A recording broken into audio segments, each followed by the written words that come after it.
Thank you. Thank you, Andrew, very much. So, immersing into healing creativity, the art of finding peace and strength within. What I'm interested in, and I have for a very long time, is the whole concept of how, when confronting crisis, because we're going through a crisis as a community, it can unleash our creativity, and how in the unleashing of our creativity we find peace and strength within. I'm interested in the transformation of community. That's what I'm interested in. Something very intriguing happens when a society or an organization, a community like ours, experience a crisis of some magnitude. Is that there's a great paradox. It often introduces in its aftermath a period of intense creativity. Think about this. The worst crisis in the history of Europe, the 1340s, the Great Plague, the Black Death, killed between 1/4 to 3/4, depending on the regions of Europe, of the entire population. It was never as severe as in the beautiful landscape surrounding Florence. And after the 1340s were over, you had shattered hearts for the few people who'd left, that were left, empty fields, empty streets, empty homes. And then in a generation later, this miraculous paradox, Florence gifts the world with one of the greatest era of human creativity the world has ever known, the Renaissance. Not a coincidence. They're linked. Crisis allows us to unleash our creativity. And it has happened so many times in the history of humanity. And so when a generation after the Great Plague, people gathered in Florence, they were drawn to see bronze doors that were created by Brunelleschi. And it was completely different from anything they had seen before. And for them it was unmistakable. It was entirely new, and it was a spark of transcendence. What is that spark of transcendence? And how does it work? There is in a very interesting fact in human history is that period of crisis creates the conditions for deep renewal. Let me give you an example in the healing fields, which I discovered recently and I find absolutely fascinating. I grew up in Paris, some of you may know that, and in my high school in Paris, when you walked, you entered the big door, and then there were 2 marble walls on each side, and when you walked, you had hundreds of names on each side of young men, high school age, who died in the First World War. It was a slaughter like no other. Many historians believe Europe never fully recovered from it, even to this day. The slaughter of talent and young men was so massive. But something happened that was a great paradox, is that it unleashed the creativity of incredible men of surgery. And the leaps that they made because of that war was absolutely earth-shattering. We now know that as a result of the progress of surgery made because of the First World War, it saved more lives. Think about that. 20 million people died in the First World War. It saved more lives since then than died in the First World War. And I'm particularly interested in this fellow, Harold Gillies. Incredible book if you want to know how creativity works in times of crisis. The Facemaker, a visionary surgeon battles to mend the disfigured soldiers of World War I. He's from Dunedin, New Zealand, and he goes to London to go to medical school. When he finishes, First World War begins, and he immediately volunteers and they send him to France. And then he sees the unimaginable slaughter, and he's completely overwhelmed. And he meets there an oral surgeon from France, a fellow larger than life by the name of Auguste Valadier, who was an oral surgeon. And he teaches Harold Gillies how to make surgery on faces. People did not know how to do that. Because he said, Auguste Valadier, he says, the real victims of this war are not the people who lose limbs or lose their eyesight, who died, are the men who are disfigured. Because when you're in trenches, the first thing that sticks out when you want to see what's happening is your face. And so hundreds and hundreds of thousands of men lost their faces. And people could not handle it. They were sent home. Their wives left them. They were sent home. Their fiancé broke their engagement. They were sent home, and their children screamed and ran away. Nobody could handle disfigurement. They would go to the hospital, and nurses fainted. And so Harold Gillies says, I have to fix this.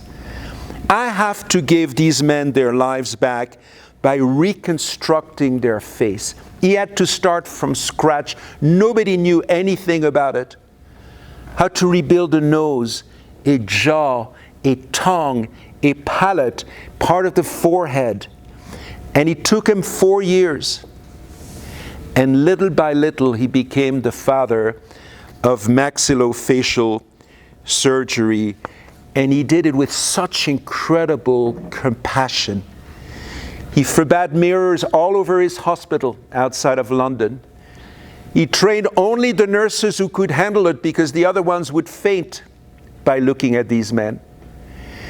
And then little by little, he gave them courage. He would say, son, I'm going to give you a face better than mine by the time I'm done. He was not particularly handsome, so the bar was not that high, but he was, through incredible compassion, he made absolutely stunning progress as a result of a crisis and tragedy. We cannot avoid crisis. What we can do, and this is my challenge to do today, to you today, is to transform it. And what I'm particularly interested in is how to see how this pattern of creativity can apply to our community in the context of community healing and community rebuilding. Because our communities, as a result of cultures, have become fragmented. We're less cohesive. We work less well together. First, what is the crisis in our community? There's a lot more than the overdose crisis. It's a very urgent one. COVID has been an incredible disruptor to us. What it did to children, what it did to family, what it did to people's work life, what it did to the way we get along with one another. Incredible disruptor. And then I have to tell you the truth. The Great American Burnout is a real thing. There was the Great American Resignation. It's not a Great American Burnout. There has never been more people in this country who complain of dissatisfaction and burnout with work and complain to their healthcare professionals, their mental health care professionals. Never been anything like this. It is real. And then we have an incredibly complicated landscape of mental health and substance abuse.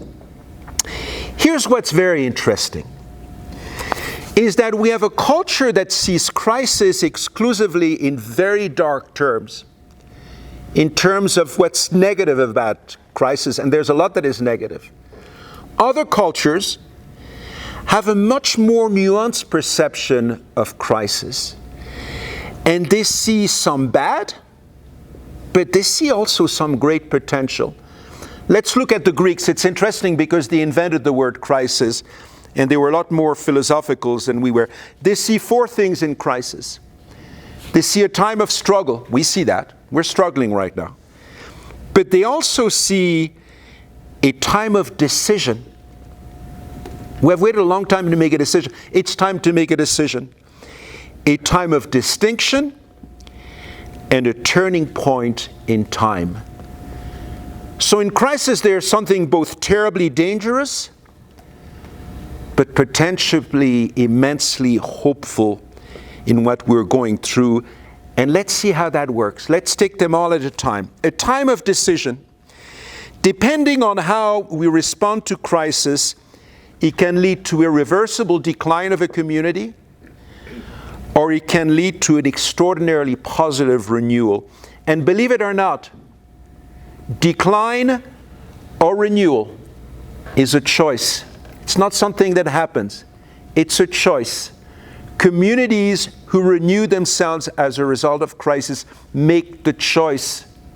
Communities who decline make that choice. Crisis changes the very substance of community, including the work community, people of you who work together. And people, organizations and communities who have achieved great success in coping with crisis have one thing in common. They have, as a result of their experience of struggling together, shared more appreciation for their shared values that binds them together. Let me give you an example. Think about the way this country responded to 9/11 and the way as a nation we responded to COVID. All my family lives in Europe. After 9/11, I received phone calls and emails and letters, and people would say to me, God, you Americans are unbelievable. How you can get together after such a great trauma. After COVID, we were like, what's happening to the Americans? I mean, you guys are tearing each other apart with this COVID thing. Think about the difference of what it makes when a nation or a community gathers together, shares an identity in times of struggle, or tear each other apart.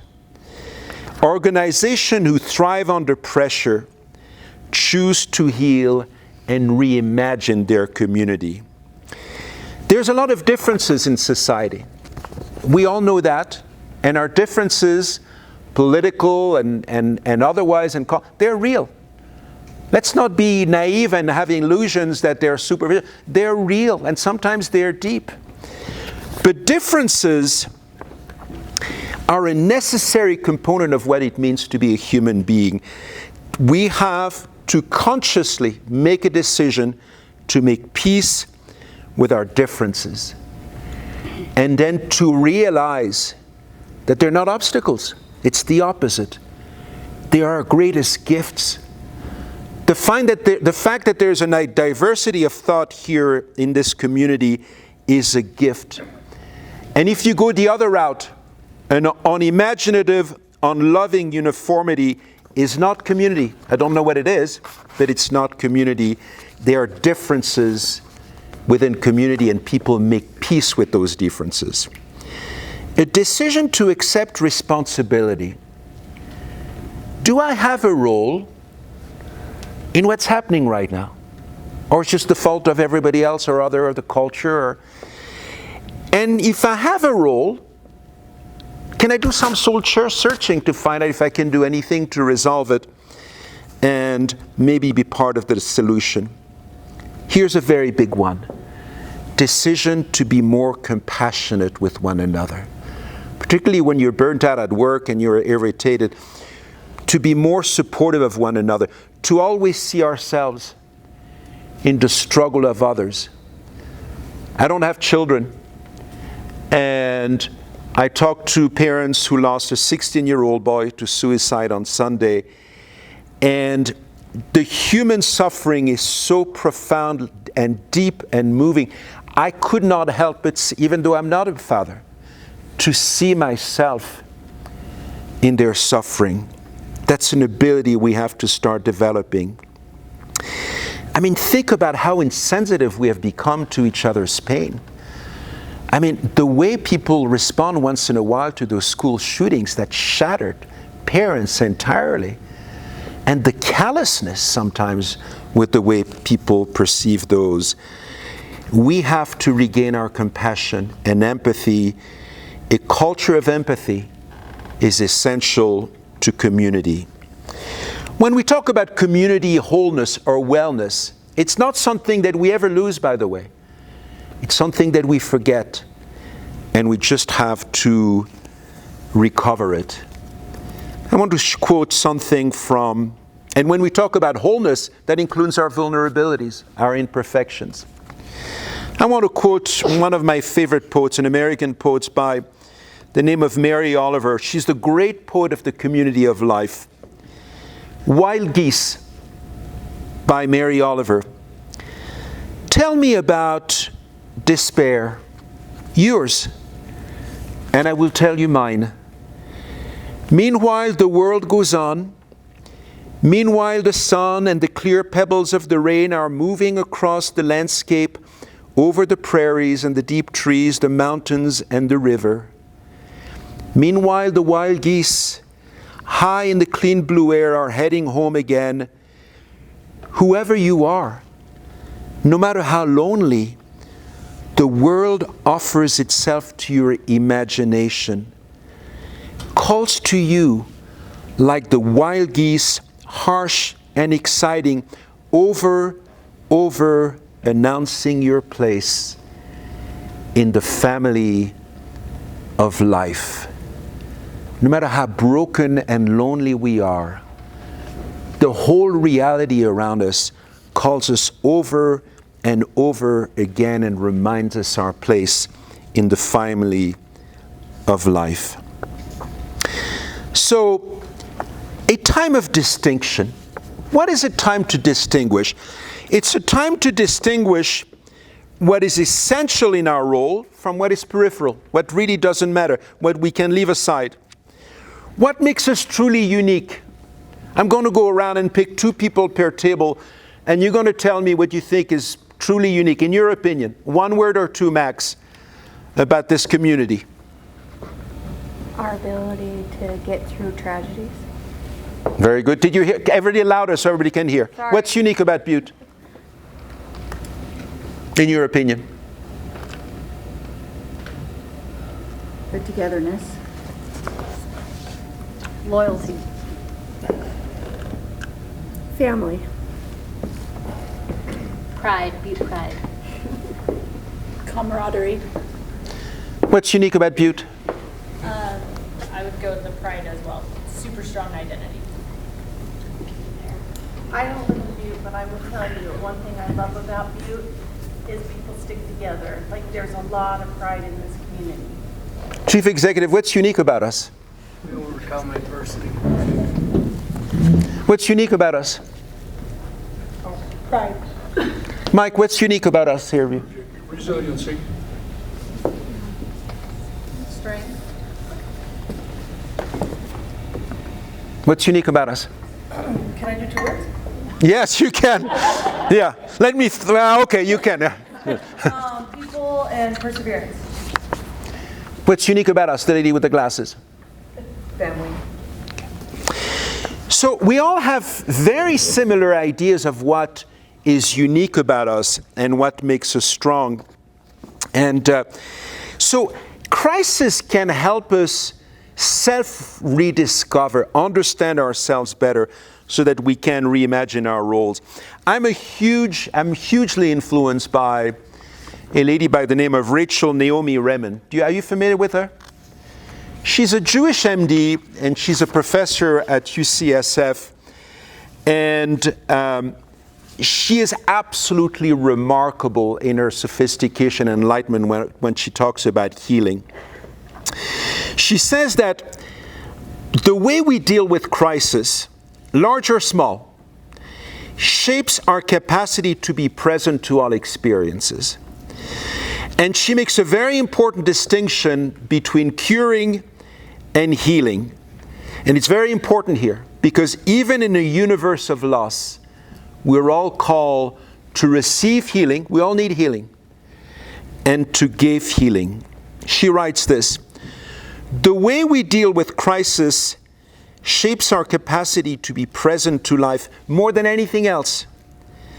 And if we want to protect ourselves from crisis, it may be the way in which we distance ourselves from our lives. The more we want to shelter ourselves from crisis, the less alive we are. And she sees healthcare as a spiritual path. compassion, harmlessness, service, reverence, courage, and love. How would you describe, Dr. Mulcair-Jones, the Hippocratic Oath? Somebody who never heard of it. It sets out some ethical parameters for the care of the human person, and in a way that speaks to the highest ideals of being human. So what's fascinating about Hippocratic Oath, which MDs take, it's not scientific. It's nothing to do with science. It's about human relationships. It's about spiritual and moral. There's a beautiful legend in Eastern Europe from Jewish families who suffered terribly under the Russians and all these communities who really treat them horrendously. In the 14th century, this beautiful legend developed, which is about the loss of light. And it says that God, when created the world and out of darkness created light, and God decided to place all the light He gave to the universe in one vessel. And then there was this great tragedy where the vessel was shattered in complete pieces. But it didn't vanish. Each tiny fragment of the vessel of light became embedded in each one of us and in all of reality. And if we get together and work together, we can generate enough life to transform a particular culture and to bring light to darkness. One of the things that is fascinating is that it opens up these possibilities. When we are called to change the world, we're not called to change the whole world. We're called to change the world that touches us. We're called to change the world that surrounds us, that's just around us. And what about if all that was needed to face this crisis, which seems so overwhelming, is present in this room today? How about we really believed that we had the ability to resolve this crisis and to heal this crisis and transformed this community? What would that look like? How would I live my life knowing that I am what is needed to fix, not to fix, but to address this crisis? Crisis is a time to regain our sense of meaning.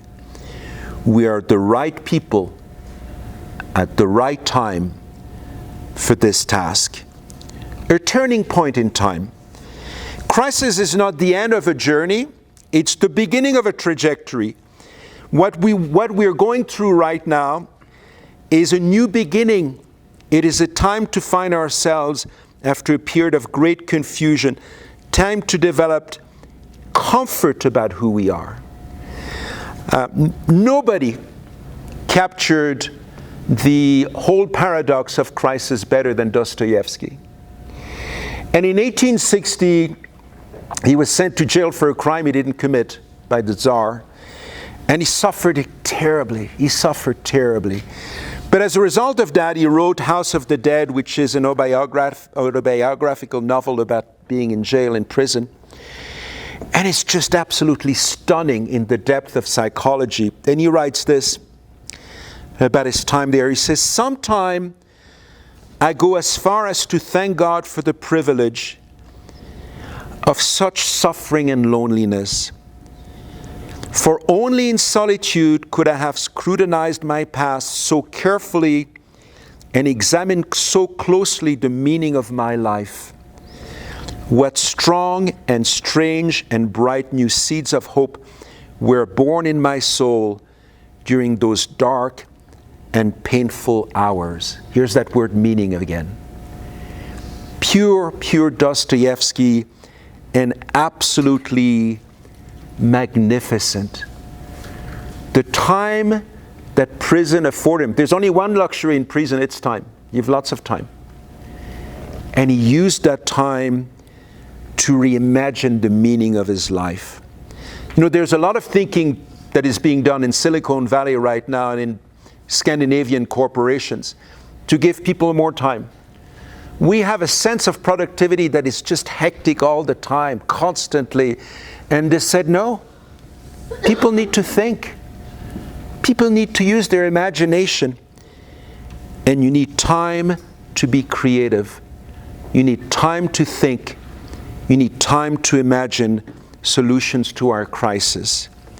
We have to reinvent the meaning of what it is to be productive at work. Here's the good news. Communities who overcome crisis like the one we are living right now invariably see the experience as a gift. If we still feel diminished by a crisis, it means it's not overcome. It means we're still victims of it. And so we have a unique opportunity to reimagine the substance of this community, to make our community vibrant again, at peace with itself, an incomparable refuge of trust, a shrine of encounter. The greatest adventure in community building that I know of in my lifetime took place in Ireland during the great struggles from 60s to the 90s, what they call the Troubles, where they were those daily massacres of people, incredibly violent, when you had the two sectarian sides that killed each other.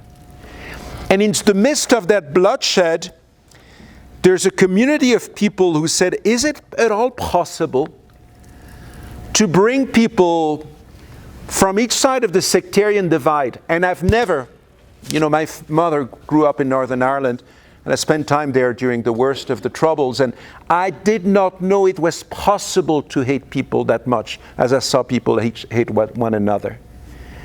And so they take those people from the two sides and they bring them in a beautiful community by the Irish Sea, and they wanted to see if it was possible to live together at peace. They suffered, but they succeeded. And Patrick Beretta, Corrimila is the name of the community, who was one of the director of this effort, writes this. He's my favorite contemporary Irish poet. He says it, so let us pick up the stones over which we stumble, friends, and build altars. That's an incredible image. What do we do typically if we stumble over a stone? We grab it and want to throw at somebody. He says, let's not do that. Let's build something with this. Let us listen to the sound of our breath in our bodies. Let us listen to the sound of our own voices, of our own names, of our own fears. Let us claw ourselves out from the graves we have dug. Let us lick the earth from our fingers. Let us look up and out and around. The world is big and wide and wild and wonderful and wicked. And our lives are murky, magnificent, malleable, and full of meaning. And so perhaps this journey of ours, of the overdose crisis, it's not about some troubled souls at all, after all. It's about our collective wounds. It's about all of us. The fact is that life is full of losses and disappointments, but the art of living is to make of these losses and disappointments something that you can use to heal others and nourish others. The fact is that we have some tragic losses of young people, but think about the previous tragedies of Butte, the great mining disasters. The influenza pandemic was horrific in 1918 in this community. And what were the stories told afterwards? They were stories not about the tragedies. They were stories about the greatness of being a human being. Manus Dugan in the mine Father Hannon, the nurses and the doctor during the influenza, they were always stories about the greatness of being a human being, particularly in time of great vulnerability. And so, my friends, we cannot stop telling stories about the greatness of what it means to be a human being, in spite and because of the vulnerability of being a human being. Because the moment we stop telling these stories, we allow the great veil of despair to cover our community, and our role is the opposite, is to lift this veil of despair. Mary Oliver, the summer day. Who made the world? Who made the swan and the black bear? Who made the grasshopper? This grasshopper, I mean, the one who has flung herself out of the grass, the one who is eating sugar out of my hand. I don't know exactly what a prayer is. I do know how to pay attention, how to fall down into the grass, how to kneel down in the grass, how to be idle and blessed, how to stroll through the fields, which is what I've done all day. Tell me, what else should I have done? Doesn't everything die at last and too soon? Tell me, what is it you plan to do with your wine and precious life? That's my question to you who have gathered here, and I'm so grateful you are. What is your plan to do with your one wild and precious life? Thank you. Thank you.